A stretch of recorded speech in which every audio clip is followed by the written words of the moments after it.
ಕಾಸರಗೋಡು ಜಿಲ್ಲೆಯ ಎಡನೀರು ಪ್ರದೇಶದಲ್ಲಿರುವ ಶ್ರೀ ಎಡನೀರು ಮಠದ ಜಗದ್ಗುರು ಶ್ರೀ ಆದಿಶಂಕರಾಚಾರ್ಯ ತೋಟಕಾಚಾರ್ಯ ಸಂಸ್ಥಾನದ ಪೀಠಾಧಿಪತಿಯಾಗಿರುವ ಶ್ರೀ ಶ್ರೀ ಸಚ್ಚಿದಾನಂದ ಭಾರತಿ ಪಾದಂಗಳವರನ್ನ ಗೃಹ ಸಚಿವರಾದ ಬಸವರಾಜ ಬೊಮ್ಮಾಯಿ ಅವರು ಇಂದು ಭೇಟಿಯಾಗಿದ್ದಾರೆ. ಕಾಸರಗೋಡಿನಲ್ಲಿ ವಿಧಾನಸಭಾ ಕ್ಷೇತ್ರದ ಚುನಾವಣೆಯ ಮತ ಪ್ರಚಾರ ನಡೆಯುತ್ತಿದ್ದು, ಇಲ್ಲಿಗೆ ಆಗಮಿಸಿರುವ ಗೃಹ ಸಚಿವ ಬಸವರಾಜ ಬೊಮ್ಮಾಯಿ ಅವರು ಬಳಿಕ ಕಾಸರಗೋಡಿನ ಎಡನೀರು ಸಂಸ್ಥಾನಕ್ಕೆ ಭೇಟಿ ನೀಡಿ ಸ್ವಾಮೀಜಿಯವರಿಂದ ಆಶೀರ್ವಾದವನ್ನು ಪಡೆದುಕೊಂಡಿದ್ದಾರೆ. ಈ ಸಂದರ್ಭದಲ್ಲಿ ಮಂಗಳೂರು ನಗರ ಉತ್ತರ ಶಾಸಕರಾದ ಡಾಕ್ಟರ್ ವೈ ಭರತ್ ಶೆಟ್ಟಿ, ದಕ್ಷಿಣ ಕನ್ನಡ ಭಾರತೀಯ ಜನತಾ ಪಾರ್ಟಿಯ ಅಧ್ಯಕ್ಷರಾದ ಸುದರ್ಶನ್ ಮೂಡಬಿದ್ರೆ ಹಾಗೂ ಪಕ್ಷದ ಮುಖಂಡರು ಉಪಸ್ಥಿತರಿದ್ದರು.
ಶ್ರೀ ಆದಿಶಂಕರಾಚಾರ್ಯ ತೋಟಕಾಚಾರ್ಯ ಸಂಸ್ಥಾನ ಶ್ರೀ ಎಡನೂರು ಮಠಕ್ಕೆ ಭೇಟಿ ಕೊಟ್ಟಂಥ ಸಂದರ್ಭದಲ್ಲಿ ಭಾಳಷ್ಟು ಭಕ್ತಿ ಭಾವ ಮತ್ತು ಮನಸ್ಸಿಗೆ ಭಾಳಷ್ಟು ಸಮಾಧಾನ ಮತ್ತು ಸಂತೋಷ ಆಗಿದೆ. ಪರಮ ಪೂಜ್ಯ ಶ್ರೀ ಶ್ರೀ ಕೇಶವಾನಂದ ಭಾರತಿ ಮಹಾಸ್ವಾಮಿಗಳು ಧಾರ್ಮಿಕ ಕ್ಷೇತ್ರದಲ್ಲಿ ಭಾಳ ದೊಡ್ಡ ಸಾಧನೆಯನ್ನು ಮಾಡಿದವರು. ಎಲ್ಲ ತಮ್ಮ ಶಿಷ್ಯ ಪರಂಪರೆಗೆ ಮಾರ್ಗದರ್ಶನವನ್ನು ಮಾಡಿದವರು ಹಾಗೂ ಇಡೀ ಲೋಕಕ್ಕೆ ಬದುಕಿನ ದರ್ಶನವನ್ನು ಕೊಟ್ಟಂಥವ್ರು. ಅವರು ಕೇವಲ ಧಾರ್ಮಿಕ ಅಷ್ಟೇ ಅಲ್ಲ, ಇವತ್ತು ನಮ್ಮ ಭಾರತ ದೇಶದ ಸಂವಿಧಾನ ಇವತ್ತಿಷ್ಟು ಗಟ್ಟಿಯಾಗಿ ಉಳಿದಿದ್ದರೆ ಯಾವ ರೀತಿ ಡಾಕ್ಟರ್ ಬಾಬಾ ಸಾಹೇಬ್ ಅಂಬೇಡ್ಕರ್ ಅವರು ಸಂವಿಧಾನ ರಚನೆ ಮಾಡುವಾಗ ಮಹತ್ವ ಪಾತ್ರ ವಹಿಸಿದ್ರು, ಸ್ವತಂತ್ರ ನಂತರ ಆ ಸಂವಿಧಾನವನ್ನು ಉಳಿಸಲು ಏಕಮೇವ ಒಂದು ಸಾಧನೆ ಪರಮ ಪೂಜ್ಯ ಕೇಶವಾನಂದ ಭಾರತಿ ಮಹಾಸ್ವಾಮಿಗಳು. ಅವರ Kesavananda Bharati versus government of India case ಅದೊಂದು ಲ್ಯಾಂಡ್ಮಾರ್ಕ್ ಕೇಸು. ಅದು ಎಲ್ಲಿವರೆಗೂ ಈ ಭಾರತ ದೇಶದಲ್ಲಿ ಪ್ರಜಾಪ್ರಭುತ್ವ ಇರ್ತದೋ, ವಿಶ್ವದಲ್ಲಿ ಪ್ರಜಾಪ್ರಭುತ್ವ ಇರುತ್ತೋ ಅಲ್ಲಿವರೆಗೂ ಕೇಶವಾನಂದ ಭಾರತಿಯವರ ಹೆಸರು ಚಿರಸ್ಥಾಯಿಯಾಗಿ ಇರ್ತದೆ. ಅಂಥ ಒಂದು ಮಹತ್ವದ ಕಾರ್ಯವನ್ನು ಅವರು ಮಾಡಿದ್ದಾರೆ. ಧರ್ಮಗುರುಗಳಾಗಿ ಇವತ್ತು ಈ ದೇಶವನ್ನು, ದೇಶದ ಸಂವಿಧಾನವನ್ನು, ದೇಶದಲ್ಲಿರುವಂಥ ಪ್ರಜಾಪ್ರಭುತ್ವವನ್ನು ಗಟ್ಟಿಗೊಳಿಸುವ ಪಾತ್ರ ಯಾರಾದರೂ ಆಡಿದರೆ ಇಡೀ ಭಾರತ ದೇಶದಲ್ಲಿ ಅದು ಶ್ರೀ ಶ್ರೀ ಶ್ರೀ ಕೇಶವಾನಂದ ಭಾರತೀಯ ಮಹಾಸ್ವಾಮಿಗಳು ಅಂತ ಅತ್ಯಂತ ಹೆಮ್ಮೆಯಿಂದ ಹೇಳೋಕ್ಕೆ ಇಚ್ಛೆಪಡ್ತೀನಿ. ಅಂಥ ಮಟ್ಟಕ್ಕೆ ಇವತ್ತು ನಾವು ಬಂದು ಇಲ್ಲೆಲ್ಲ ದರ್ಶನವನ್ನು ತೆಗೆದುಕೊಂಡು ದಕ್ಷಿಣಾಮೂರ್ತಿ ಮತ್ತು ಗೋಪಾಲಕೃಷ್ಣ ಪರಮ ದೇವತೆಗಳ ದರ್ಶನವನ್ನು ತಗೊಂಡು ಪಾವನರಾಗಿದ್ದೇವೆ.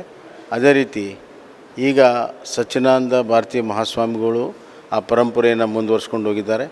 ಅವರ ಒಂದು ನೇತೃತ್ವದಲ್ಲಿ ಈ ಮಠ ಮತ್ತು ಭಕ್ತರ ಒಂದು ಸಮೂಹ ಇನ್ನಷ್ಟು ಹೆಚ್ಚಾಗಲಿ.